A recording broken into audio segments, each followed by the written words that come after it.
dello stile è il suo punto di forza. Marco Della Valle, classe 2000, è stato premiato con Stella Marchese al Galà dello Sport organizzato dai CONI di Padova nella categoria Sport Equestri.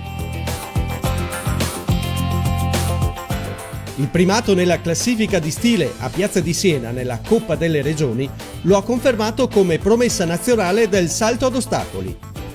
Figlio d'arte, Marco ha iniziato a montare a cavallo in giovanissima età, grazie al papà Renato che gli ha trasmesso la passione per i cavalli. Ma andiamo a conoscerlo meglio.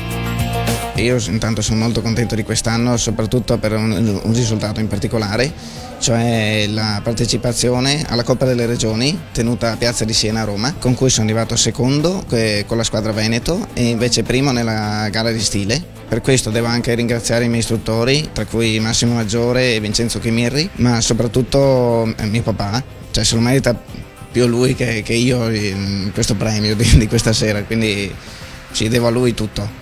Consiglieresti a un tuo coetaneo questo sport e perché?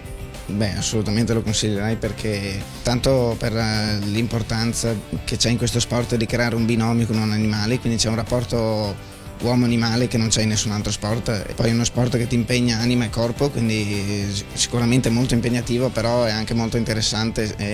Sono quegli sport che o odi o ti piace da morire, sei innamorato pazzo. Tanta soddisfazione immagino sia arrivata dal fatto di rappresentare la FISE in questa serata di premiazioni degli atleti dell'anno per quanto riguarda lo sport del Padovano. Sì, è stata una bella serata e anche molto ben organizzata, sicuramente sono soddisfatto di ricevere questo premio. Gli obiettivi per il 2017 per un giovane di 16 anni? E sicuramente continuare in questo sport e a migliorarsi.